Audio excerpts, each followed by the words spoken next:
Fitini aka hake nimbe ambaka kwa ka sindama sindi chogo nyuma yerela. Alhamdulillah, Allah subhanahu wa ta'ala tanoli kofe ami kishi nema shama nyini ko ka anga chilade baka chilade mi nana kana ambo kafiri adibila ka ambla islamia norola chilade mi ko fen foi le mafsa de makateme fen foi le te here de ma kateme basindika anaka sumogo anaka sabo min nun ka deme ni islamian bara la fu kana se an mabita noyala o temelen ko fa ma fo ni islamia ka foli mi kafsani foli bela jelen foli mi aljine kono de on ka foli ni no de kishi bama ani Allah subhanahu wa ta'ala ka hine ani Allah subhanahu wa ta'ala ka barka. Alhamdulillah, mawdu mi ma bolo binamina kuma kan o le beta den sindi yere la dema ama yela ka fo amba do be sintoyi ute songa di dema ube nono wero di dema ka soro simi nafa balenye den togolay anya lo ka fo wajaa fi al muassasatu al fiqhiyya لا خلاف بين الفقهاء في أنه يجب الرضاعة الطفل ما دام في حاجة إليه وفي سن الرضاعة أيا لو كافو لون باغو بلا جليل بنا كافو كو سين كان كدي ديما دي تشوغو نيمانا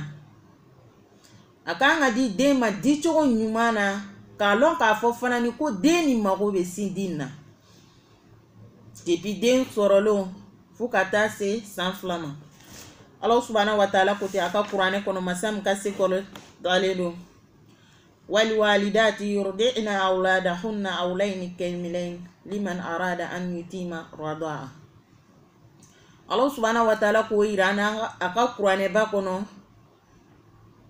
ko demba o ka sindi dema sanfla jateyala sanfla dafanina ni demba mi me fe ka sindi di dema ka dafa ni le mo mi te fe ka dafa o yile ta koy me Allah subhanahu wa ta'ala ka mi irana o de beta de an sindi doma di chogola nyumana aya lo ka fo fanani arada haqqun sabitun riradi bi hukm shari yalzamu ilsaluhu ilayhi min qibali man wajaba alayhi. هذا حق وقد صرح فقهاء بأن الرضاعة حق للولد. أنا لو كفوفنا نكو سيمي مديلا ديماني كو السباتيلا فقهاء في نوري لون بغاو في الله سبحانه وتعالى فناني كان ني قرآن آية كايرانا رسول عليه الصلاة والسلام عليه فناني كايرانا كافو كو سي كان دي ديما دي چوكولا نيومانا o sabatila ko sinka nga di dema di chokola nyumana denga hake le yoyi ko singa nga di dema di choko nyumana aka hake de dema sa o konye faka ko mibaka yo me Allah subhanahu wa ta'ala ko te aka Qur'ane ayala wa ala al mawlud rizquhunna wa kiswatuhunna bil ma'ruf ni yoranna amo nyeshi anfala kauma bami mina sindi dema efa eki hakilito obala ki hakilito ala chogodi babe seka dominu minuke no be ban nafa o jibe jigisina jigi chogo nyumana ni demo soro lafia boloma na makeni toro meni faka hakili bo baka dominina kaola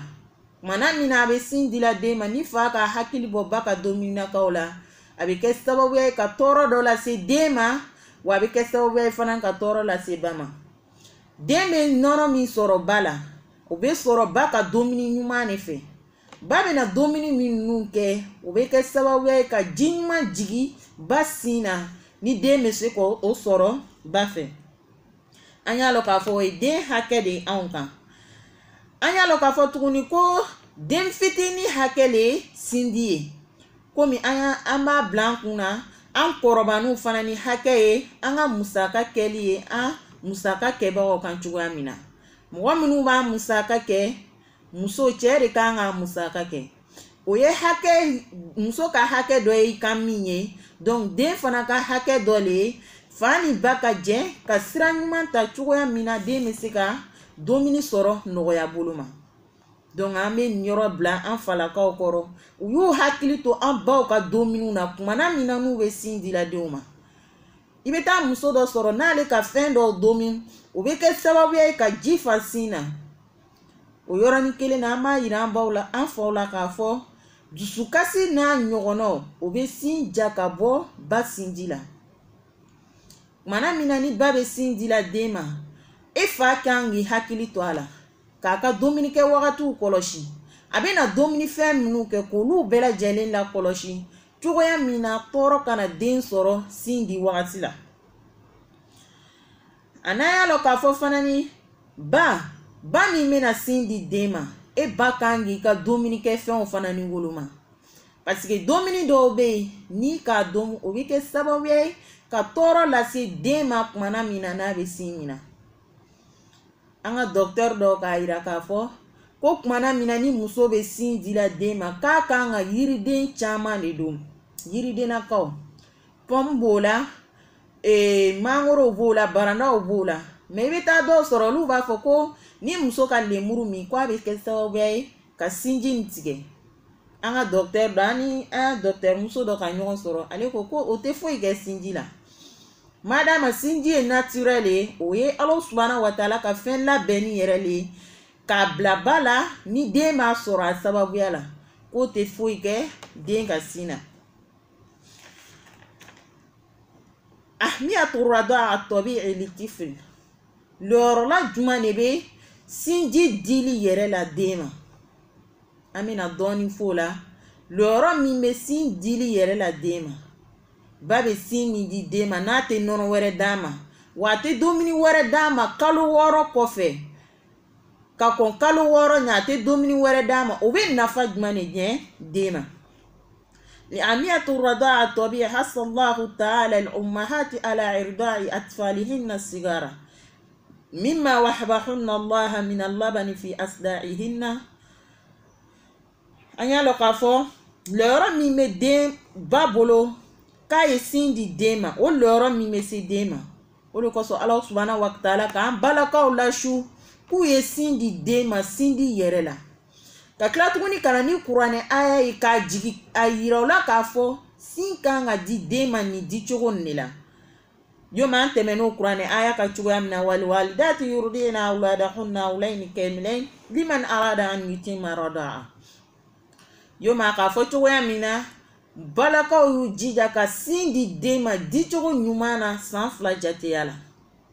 Tafsirtigi dɔw nana yira k'a fɔ a y'i kɛ ka bɛn san 2 ma a kana jigi san 2 duguma, walima a ye caya ni san 2 ye. I bɛna taa dɔw sɔrɔ o b'a fɔ sin ye di den ma ka se san 2 ma walima ka caya ni san 2 ye k'a bɛ den kɛ laluma ye abadan. O ye Ala subhanahu wa taala ka kabanako de ye. A bɛ min kɛ denba ye wa a bɛ min kɛ den yɛrɛ fana ye. Muso ye sin di den ma ka se san 2 ma, muso y'a nafa b'a la wa den fana y'a nafa b'a la. N'Ala sɔnna ma an bɛna se olu ma ɲɛfɛ. Lɔnnibagaw k'a yira k'a fɔ ko san 2 min fɔla ni sin dila den ma o san 2 kɔnɔyɔrɔ la den mago tɛ lɔ sin na tuguni. Wa a bɛ kɛ sababuya ye fana ni ka fɛn ba le laɲɛ den tɔgɔya ɲɛnɛmaya la. A bɛ kɛ sababuya ye ka hakili ja, wa a bɛ kɛ sababuya ye fɛn caman bɛ yen fana ni o bɛ tɛmɛ den ka banalakaw la walima kolonmagayalakaw la, o bɛɛ lajɛlen bɛ kɛ sababuya ye sin di ne bɛ kɛ sababuya ye k'o tɛmɛ den kan. وذهب أكثر الأئمة إلى أنه لا يحرم من الرضاعة إلا ما كان دون حولين. Lɔnnibagaw k'a yira an na k'a fɔ fana ni ko den tɛ haramuya, sin tɛ haramuya den ma. Denba ye sin di den ma, o tɛ haramuya den ma fo n'a kɛra san 2 kɔfɛ. Kumana min na n'a ka sin d'a ma ka se san 2 ma, a y'a hakili to o la san 2 kɔfɛ sisan a bɛ se ka den tɔgɔ dabɔ sin na. Dɔw yɛrɛ k'a fɔ a bɛ se ka caya n'o ye. Kuma dɔw la i bɛ sin di den ma, den bɛna kɔrɔbaya, a bɛna tagama, a bɛna se kuma na, kuma dɔw la f'a bɛna f'i ma ko n na sin dɔ di yan walima ma sin dɔ di yan. donc y'a lo k'a fɔ ko o den se n'o kuma fɔli la o tɛ kɛ sababuya ye ka den dabɔ madama a ma san 2 sɔrɔ.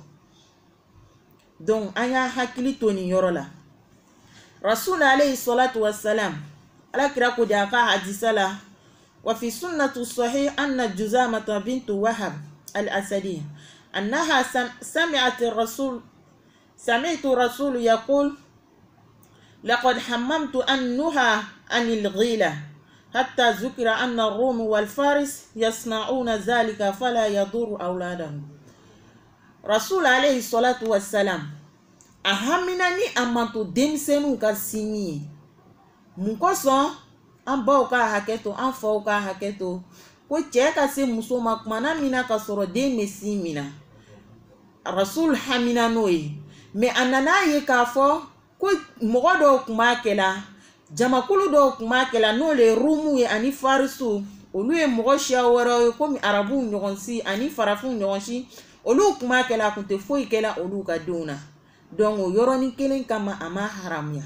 sinon a kun bɛna haramuya ko cɛ ye sabali k'a mabɔ muso la madama ni a bɛ sin dira den ma. mais a nana nin yɔrɔ nin ye k'a fɔ min kɛ ko a tɛ foyi kɛ la donc a k'a to yen a ma haramuya. ni hadisa nin bɛ mun de yira an na a b'a yira an na k'a fɔ alakira hamina nɛɛma ni kisi b'a ma ni a man to denmisɛnninw ka sin min mun kosɔn parce que a ka lɔyɔrɔ min ye sin di la den ma. donc an balakaw an y'a hakili to nin kuma nin na kosɛbɛ. i bɛ taa sɔrɔ fa t'a jate kuma dɔ la mais ile min ye muso ye ile y'i jija k'a jate. kuma dɔw la o bɛna fɔ ko dɔgɔtɔrɔ b'a fɔ an ka na nin di den ma an ka na nin di den ma. dɔgɔtɔrɔ k'u ta fɔ o y'a sɔrɔ alakira banna ta fɔ la Ala subhanahu wa taala banna ta fɔ la.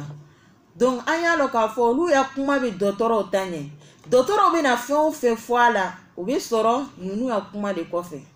yarabi k'an bɛ sababa ma ala m'o kɛ la. a dɔ ye jumɛn ye kayfa yatakawwanu halibul den yɛrɛ ba bɛna sin min di den ma sin bɛ labɛn cogo di le. an y'a lɔn k'a fɔ o ye kabanako ba de ye Ala subhanahu wa taala fana ni fɛ. kuma dɔw la i bɛ taa sɔrɔ muso sin bɛ ji tɛ bɔ a la mais kuma dɔw la Ala subhanahu wa taala yɛrɛ bɛ ji jigin a la muso t'a lɔn a bɔla yɔrɔ o yɔrɔ. den fa fana t'a lɔn a bɔla yɔrɔ o yɔrɔ. den fana t'a lɔn a bɔla yɔrɔ o yɔrɔ. donc an kan ka Ala subhanahu wa taala fo k'a barikada a bɛ ko minnu kɛla an ye nin ye Ala subhanahu wa taala ka nɛɛma dɔ de ye. an tɛ se ka ban ka nɛɛmaw jate la. nin ye nɛɛma dɔ le a bɛ min kɛ denba ye wa a bɛ min kɛ den fana ye. ile denba i tɛna se ka ji jigin sin na n'a ma kɛ ni Ala subhanahu wa taala ka jɛn ye. wa den mana sama cogo o cogo fana ni n'a ma kɛ ni Ala subhanahu wa taala ka jɛn a tɛna ji sɔrɔ a la.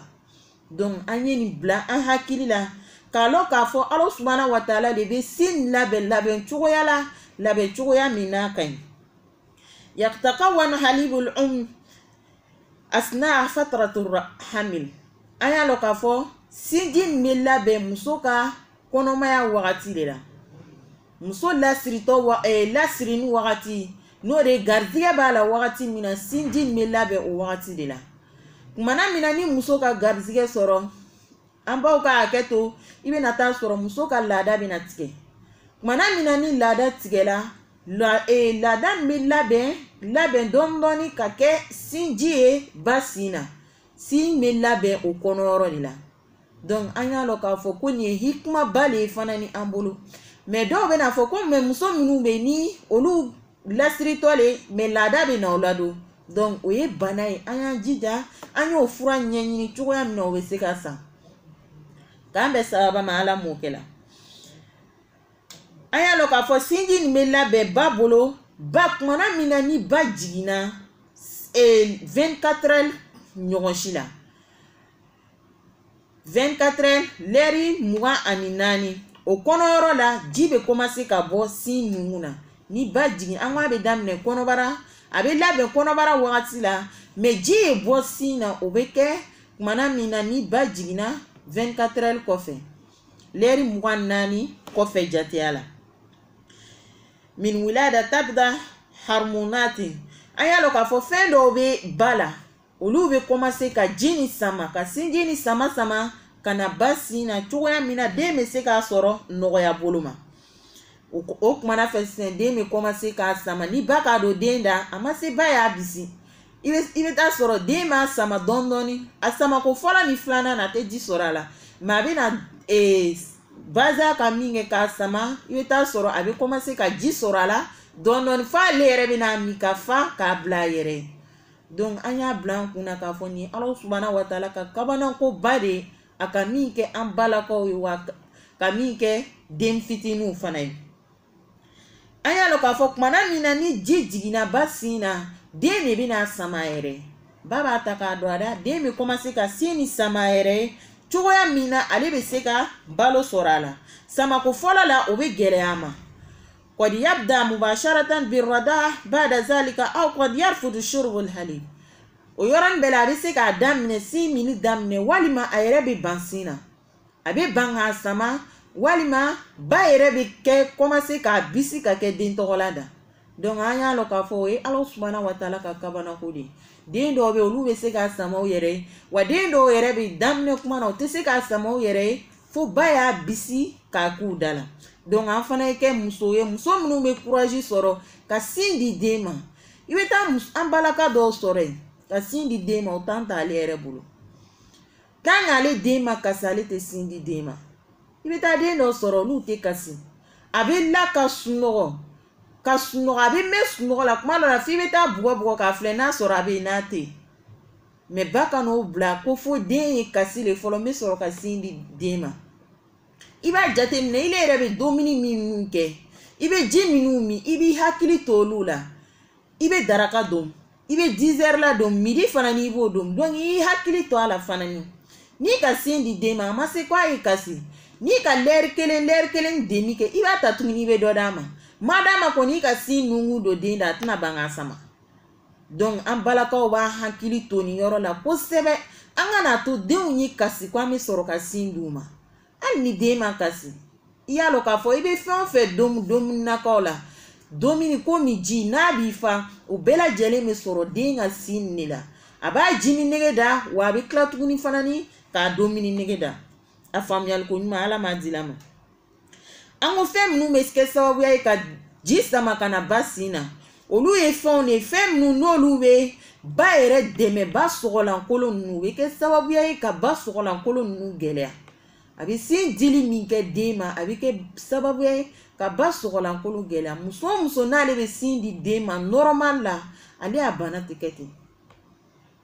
bana do be ni muso be sin di dema abi ke sababu ye ka muso tanga ka bo banoma na la sona ma amina solu manyefe adoy juma tuguni limaza halibul muhimmun lil atfal mune koson si mi me di dema mune koso anafaka bo dema babe si mi di dema mune koso anafaka bo dema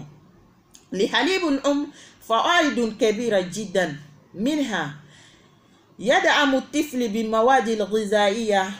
العزيمة خلال أسابيع الأولى ويحميه من الأمراض الجهاز الهضمي أيا لو كفو باب سي مي دي دema abeke sababu ya ka den togola kolo geleya na soro den mino ni den togola ale ni mogo magala la ko don kala la dora abe mugu sindi be ke sababu ya ka den togola kolo geleya wa be na domini fana ni be na ke an bolo den bo bela jelen soro ni domini na wa be ke sababu ya fana ni ka den deme aya semaine première na den me na soro semaine première na den me na avec ka soro den yoro be ka maga mais semaine kene semaine fla semaine saba den kolo be commencer ka ja dondon afaru be ja dondon yoro minu nga maga bela jele mi commencer ka ja dondon wa be ke sababu ya ifana ni ka kishi ka bo banoma bana do be den be ni den te si mi normal la o bana be den soro أدوي جمعة يسأل عملية الحضم للطفل ويحميه من المخاطر الإسهال أبيك سوى كونو بولي دين تانغا كابو كونو بولي ما دين يا كونو بولي بامبالي أبي سورو سرا وري لفه مادام مسومي مسين دي أديما دي چوغو نيومانا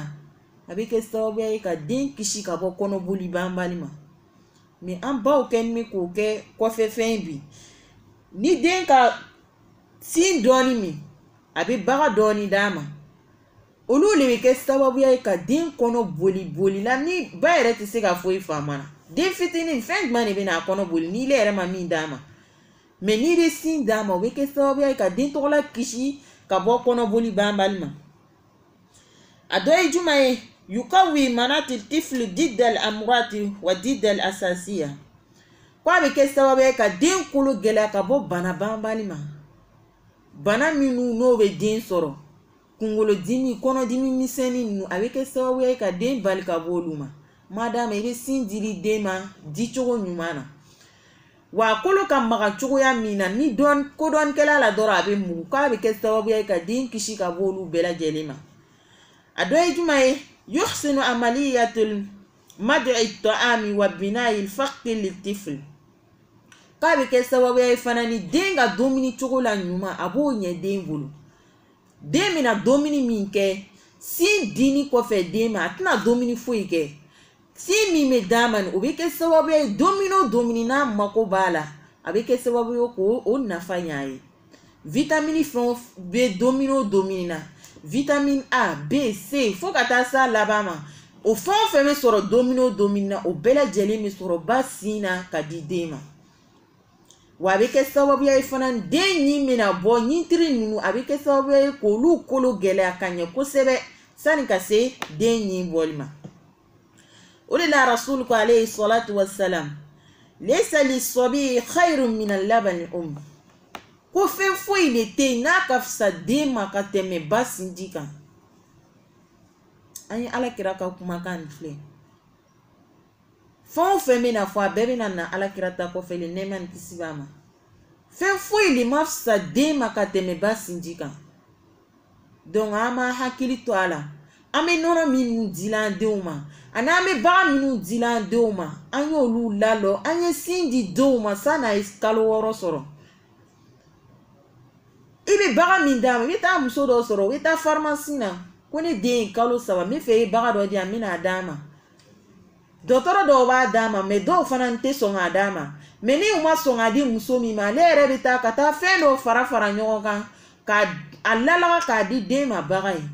donc an b'a ɲini an balakaw fɛ an y'an hakili to nin yɔrɔ la a bɛ kɛ sababu ye ka ko dɔw lase den ma rasul ko ten nɛɛma ni kisi b'a ma ما من اللبن الرضع به الصبي أعظم بركة عليه من اللبن الأم كان يالو كافو فلاني فين فوي لتنا دين تنا لامي فين فوي للا كو بركة بفين مينا كتمي باسنجي كان باسنجي مي مينا دي ديما ولي بركة كابو وانا فكابو كتمي فين بلا جنيكا ayalo kafo fلاني كوني muso be sin di dema tin dole n'a bɛ don o den ni ba ni ɲɔgɔn cɛ a bɛ den kanu dɔ don ba la a bɛ ba fana kanu dɔ don den na mana min na ni den bɛ ba sen kan a bɛ ka sin min kuma o kuma a bɛ sin dɔɔni min a b'a kun kɔrɔta ka ba ɲɛ filɛ o bɛ kɛ sababu ye ka den ti don ba la muso min bɛ sin di den ma normal la ani muso min bɛ sin ni nɔnɔ changer ɲɔgɔn na k'a di den ma o den tɔgɔ ni ba ya kanu tɛ kelen ye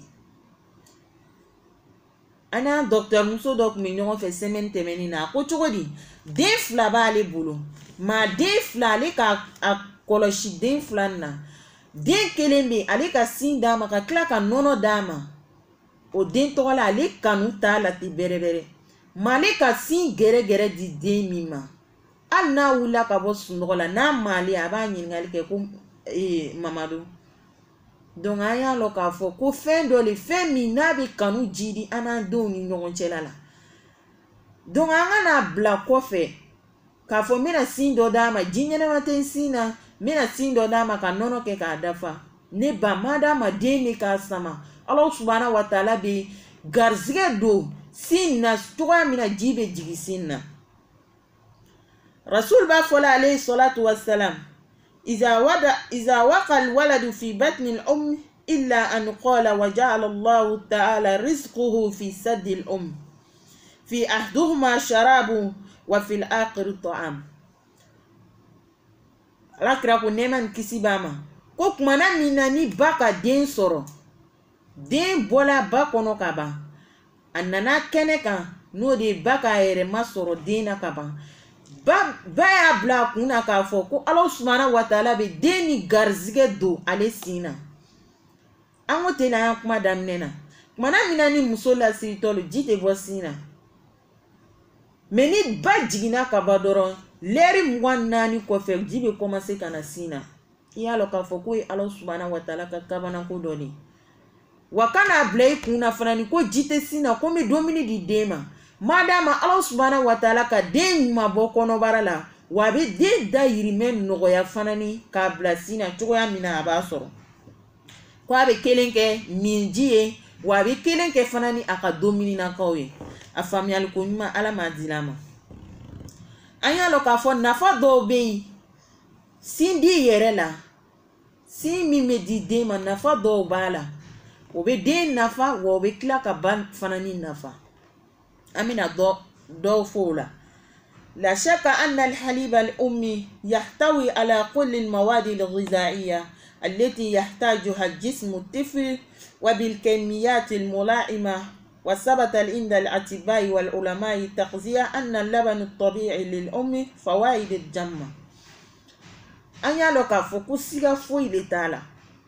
كو باسينجي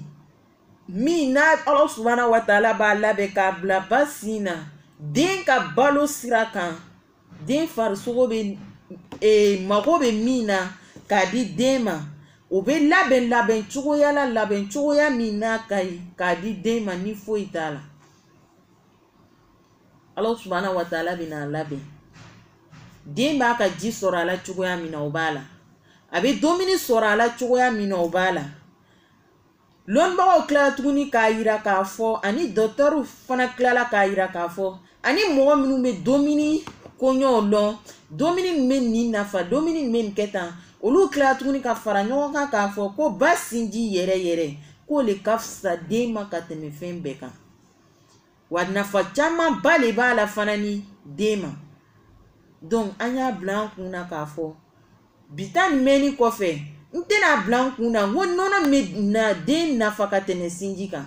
walima bagan bɛ den nafa ka tɛmɛ sinji kan. Donc n b'a bila n kunna k'a fɔ n bɛ ji ɲini cogoya o cogoya la k'a kɛ n sin na n bɛ dumuni fɛn o fɛn kɛ ni ji bɛ jigin sin na n b'o ɲini cogoya min na ji bɛ jigin sin na k'a di den ma. Donc an y'a hakili to nin na kosɛbɛ ko o fɛn fɔlɔ nafa min b'a la a fɔlɔ Giza'un nazifu wa amin. K'i y'a lɔn k'a fɔ ko dumuni de don dumuni min n'a ka sanu a ka sanu tɔɔrɔya foyi t'a la. Madama ba bɛ sin don den da kɔnɔ den b'a sama a tɛ tɛmɛ poussière la ka foyi de la k'a bɛ den tɔgɔla tɔɔrɔ. Donc tɔɔrɔya foyi de tɛna sɔrɔ a la sin min no fana ni a ka sanu dumuni min no a ka sanu wa a latangani no ka bɔ fɛn bɛɛ lajɛlen ma. Yudrikuhu tiflu bila ana. Den b'a sɔrɔ fana ni n'a ma kɛ ni sɛgɛn k'a fɔ n bɛ dumuni labɛn n m'a labɛn tan n bɛ baga tobi n bɛ nɔnɔ labɛn ni jikalan ye walima ji suma n m'a to a ye suma o t'a la. I ka sin don den da la dɔrɔn a dan ye k'a sama n'a k'a sama dɔrɔn a banna gɛlɛya foyi de t'a la. Donc an y'a lɔn k'a fɔ sin min bɛ di den ma o nafa ka bon wa a ka sanu a latangani no ka bɔ tɔɔrɔ fɛn bɛɛ lajɛlen ma. Mikɔrɔbu minnu bɛ sɔrɔ la an fɛ fɔɲɔgɔnw la sin latangani de ka bɔ o ma parce que a tɛna tɛmɛ o yɔrɔ si la a bɛ bɔ ba sin na direct fo den kɔnɔbara la. Donc a latangani de ka bɔ tɔɔrɔya bɛɛ lajɛlen ma. A dɔ ye jumɛn ye yulabbi kɛfatul mutatɔlabatul ghizaiya litifli fil ashhuril ula minal hayati limudda sanatayn aw aksar. A ko fana ni ko an y'a lɔn k'a fɔ ko fɛn o fɛn n'a bɛ ɲɔgɔn lajɛ an ya dumuniw na vitamine o vitamine n'a bɛ ɲɔgɔn lajɛ an ya dumuniw na k'o bɛɛ lajɛlen bɛ ɲɔgɔn lajɛ sin na. Den ya dumuni bɛɛ lajɛlen a bɛɛ bɛ ɲɔgɔn lajɛ sin na. Den tɔgɔla ye a kalo fɔlɔ la fo ka taa se a san 2 ma. A ma se i y'a fɔ k'i bɛ ji d'a ma, a ma se i y'a fɔ k'i bɛ furaji d'a ma, a ma se i y'a fɔ i bɛ fɛn wɛrɛ d'a ma dumuni girinma wali dumuni fɛgɛma o bɛɛ lajɛlen bɛ sɔrɔ sinji in na k'a daminɛ a kalo fɔlɔ la fo ka taa se a san 2 ma. أدوي جمع يحتوي على العناصر الطبيعية ضد الجراثيم كما يشتمل على الحماية والوقاية الهائلة. أكو أدوي جمع فناني فمنو نولو بدينا فمنو بي أدم أدين فاركولو لا نو بي كسوبيا ka bana kele ka ban an farisugo la ku y'a lɔ k'a fɔ k'a bɛ kɛ sababu ye k'olu dɛmɛ den farisugo la. Fɛn dɔw bɛ yen fura bɛ ta cogoya min na k'olu kolo gɛlɛya ni bana na olu ye se ka o gɛn ka bɔ bana na mikɔrɔpulakan minnu bɛ yen donc o bɛ kɛ sinji bɛ kɛ sababu ye k'olu kolo gɛlɛya den fari la ni bana nana dɔrɔn olu bɛ bana pousser ka bɔ bana tɛ don yɔrɔ sɔrɔ. Donc an y'a lɔ k'a fɔ ko o fana bɛ den nafa a bɛ den latanga fana ni ka bɔ bananaka ninnu caman ma. A dɔ ye jumɛn ye yatamayyazu bisuhulatil hadmi surhata tamsili sawa'a min qibali al-atfal al-adimiyya al-mutasirina. Kana an y'a lɔ k'a fɔ fana ni den minnu ni a bɛ nɔgɔya kɛ den ye a y'a domini yɛlɛma cogo la a bɛ domini cogo yɛlɛma domini yɛlɛmali nɔgɔya den bolo wa a bɛ kɛ sababu ye fana ni den minnu n'olu kolo ka kɛnɛ wala olu kolo man kɛnɛ a bɛ kɛ sababu ye k'olu sabati. I bɛ taa den dɔ sɔrɔ yen ni ko dɔnnikɛla la dɔrɔn a bɛ mugu walima i bɛ taa den dɔ sɔrɔ ale yɛrɛ kolo ka kɛnɛ yɛrɛ de ko sin bɛ kɛ sababu ye k'olu dɛmɛ u ya domini cogo la. A dɔ ye jumɛn ye yahmiku alaqatul atifa للحميمة بين الأم وطفلها وهذا مرجوع إلى العلاقة النفسية التي حدثها عملية الرضاعة. كوني بارالي منا منا ني سين ديلا ديما يوم أنت منا كتويا منا ني باب سين ديلا ديما أبيك السبب يا كدين كانوا دوبالا هنا مي مجدي باب سين ديلي مي كديما abe ba hine do dena wa abe den hine do bala fanani. I bɛ taa sɔrɔ n'a kasila dɔrɔn a bɛ girin ka sin ta ka d'a ma parce que o le bɛ kɛ sababu ye k'a dusukasi ban. Donc an y'o le fɔ an falakaw fana ɲɛna u y'u hakili to baw ka dusukasi la kumana min na n'a bɛ sin di la den ma. Sindi bɛ muso kumana min na n'a bɛ dusukasi sɔrɔ ka sɔrɔ a bɛ sin di la den ma a bɛ kɛ sababu ye ka sinji ja. أدوي جمع تساهر ظاهرة المس على تقوية الكيفين لدى الطفل والظهور أسنان سريعة. كابك السبب يا فناني كدين دم سين سمانينا ni jibe sina kaba ni den ga samadoro abe sin tokola soro aba kolo gelea wa ba deme fanani kanyi bojona muso mi na be sin di dema di togo nyumana den bɛ sin min ka se san 2 ma yɔrɔ yɔrɔ i bɛ taa sɔrɔ a ka ɲin caman bɔ madama min k'a ta dafa. Donc an y'o bila an kun na ko sin di den ma a bɛ kɛ sababu ye ka den tɔgɔ la dɛmɛ ka ɲin bɔ joona. A dɔ ye jumɛn ye yahmi halibul tiflu mina samina k'a bɛ kɛ sababu ye ka ba fana latanga ka bɔ bonya kojugu ma ni ba bɛ sin di den ma di cogo ɲuman na. A bɛ kɛ sababu ye ka ba tɔgɔla kolo bɛrɛ bɛn a tɛ kɛ mɔgɔ ye mɔgɔ min n'a ka bon ka tɛmɛ dantɛmɛ na. A dɔ ye jumɛn ye yamna su at-taghziya wa kasratun min al-mashakil as-sihhiya k'a dɔ ye fana ni a bɛ kɛ sababu ye ka den tɔgɔ latanga ka bɔ dumuni kɛ kojugu ma n ka dumuni kɛ ka n fa kojugu walima n ka ji min ka n fa kojugu n tɛ sera ka ninakili ko ni sin gɛrɛgɛrɛ bɛ di den ma a bɛ kɛ sababu ye ka den tɔgɔ kisi ka bɔ o n'a ɲɔgɔnnaw ma. Wa a b'a lakɔlɔsi fana ni kɛnɛya bonda caman na n'i bɛ sin di den ma an ko bana caman bɛ yen o tɛ den tɔgɔ la sɔrɔ.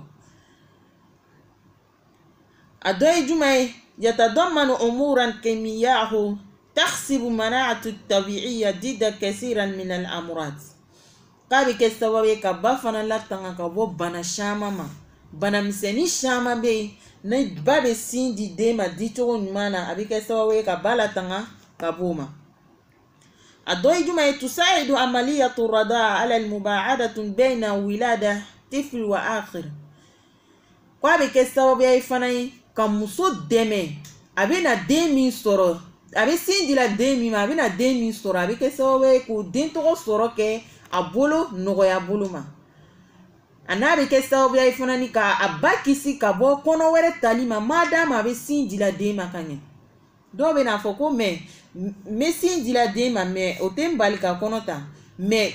lɔnbagaw ka min fɔ o le ye muso kumana min na n'a bɛ sin dila den ma a bɛ kɛ sababu ye ka kɔnɔ wɛrɛ cɛ janyana i bɛ taa muso dɔw sɔrɔ olu y'a laada ten na fo n'u ka den dabɔ sin na dɔw ta bɛ na mɛ dɔw bɛ yen olu ta tɛ na fo kumana min na n'a ka den dabɔ a dɔ ye jumɛn ye inna labani iqtisadiyun ko an y'a lɔn k'a fɔ ko ba sinji fana ni o ye ko dɔ le komi ni o bɛ an falakaw le kɔnsɛ i bɛna dumuni min san ka di den ma i bɛna nɔnɔ min san ka di den ma k'i y'a lɔn k'a fɔ o bɛ bɔ dépense la den b'o bɛɛ lajɛlen sɔrɔ ba fɛ ba bɛ sin min di den ma i le dan ye k'a don ba la dɔrɔn a ma se i y'a don ba la ka tila k'a don den na i bɛ dépense kɛ ba la o dépense tɛ kɛ den na tuguni donc den b'a ta sɔrɔ ba fɛn fɛ donc k'o ye yɔrɔ dɔ le yɔrɔ min ni a bɛ an ya nafololakaw kɛrɛkɛrɛ an bolo i bɛ taa sɔrɔ i bɛ nɔnɔ san 600 walima 800 mais ni ba bɛ sin dila den ma di cogo ɲuman na a ma se i ye nɔnɔ san tuguni i mako don den ba la dɔrɔn a banna a dɔ ye jumɛn ye al-atfa'u lezina yun'amuna bir-rada'a at-tabil ya'umuna faransa asasiya mafuda kana y'a lɔn k'a fɔ fana ni kumana min na ni den bɛ sin min na kolomagaya sugu dɔ bɛ o t'a sɔrɔ i bɛ taa sɔrɔ kuma bɛɛ ale kolo ka gɛlɛn a bɛ don ko dɔ la ile yɛrɛ fɛ ni a kɔni ni bɛnna a kan a bɛna kɛ sababu ye k'a bana mais i bɛ taa sɔrɔ o bɛ bɛn a kan ko dɔ b'a sɔrɔ mais a tɛ foyi k'a la madama a bɛ sin minɛ ka ɲɛ a dɔ ye jumɛn ye tusallimu ummahati allati yurdina atfalahunna rada'a at-tabi min al-maqatir at-ta'arrud li-marad sartan saddi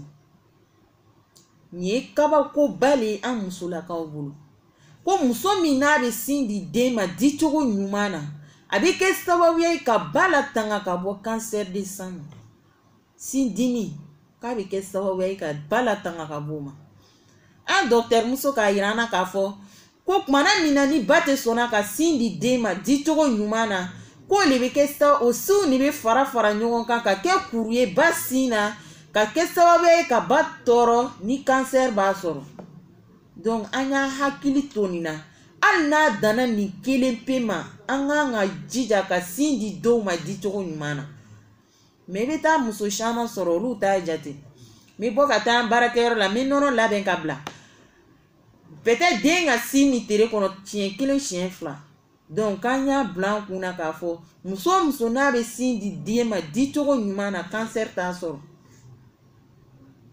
nin kan ka an musolakaw nafa ka tɛmɛ fɛn bɛɛ lajɛlen kan hali n'a danna nin kelen ma ni cancer ka adamaden sɔrɔ a b'i kɛ cogo di n'ala ma jɛn kɛ i nin bɛ to a la a faamuyali ko ɲuman ala y'a d'a ma inna rada'a tabi'i tushamu fil muhafazatun ala wazni al-um wa adamu ta'arrud lil badana was-samina kana y'a lɔ fana ni ba bɛ sin min di den ma a bɛ don tɔgɔ la tanga ka bɔ den la tanga ka bɔ bonya kojugu ma walima a bɛ ba la tanga ka bɔ bonya kojugu ma ba tɛ bonya ka dama tɛmɛ den fana tɛ kɛ belebeleba kojugu ye i n'a fɔ laloma mais kuma dɔ la i bɛ taa sɔrɔ den dɔw bɛ yen olu bɛ nɔnɔ min u bɛ sin min o den tɔgɔlaw bɛ bonya ka tɛmɛ fo k'a dama tɛmɛ mais i bɛ taa sɔrɔ sin gɛrɛgɛrɛ bɛ di den min ma a bɛ kɛ sababu ye ka den tɔgɔya bonya bɛrɛbɛn a n'an y'a lɔn k'a fɔ halibul hum huwa afdal wa amzif sin min bɛna di den ma sin min bɛna di den ma o le ka sanu ka tɛmɛ sin bɛɛ lajɛlen kan sin min bɛna di den ma o le ka sanu ka tɛmɛ sin bɛɛ lajɛlen kan wa a ka fisa fana ni ka tɛmɛ sin bɛɛ fɛn domuni bɛɛ lajɛlen kan donc an balakaw y'o bila an kun na n bɛna fɛn o fɛn di den ma a kɛla baga le o a kɛla nɔnɔ le o a ka fisa den ma ka sin ka fisa den ma ka tɛmɛ o bɛɛ lajɛlen kan donc n bɛna bila n kun na n tɛna foyi di n den ma fo n'a kɛla sin gɛrɛgɛrɛ parce que a bɛ ne yɛrɛ latanga ka bɔ cancer ma wa bɛ tila tuguni ka den lataga ka bɔ bana misɛnnin caman ma. Donc an y'a bila an kun na sin min bɛ di den ma o nafa ka bon den kan ka tɛmɛ fɛn bɛɛ lajɛlen kan. A faamuyali ko ɲuman Ala y'a d'a ma. Alhamdulillah fitinin min kun b'an bolo ka bɔ caman bala o le ye nin ye. Ni fili min k'a sɔrɔ o bɔla an yɛrɛ a lɔnni dɔgɔya la ani kuma cogoya la n'an donna min na fana ni o ye yafa ma. Wa salamu alaikum wa rahmatulahi wa barakatuh. Wa alaikum salam wa rahmatulahi.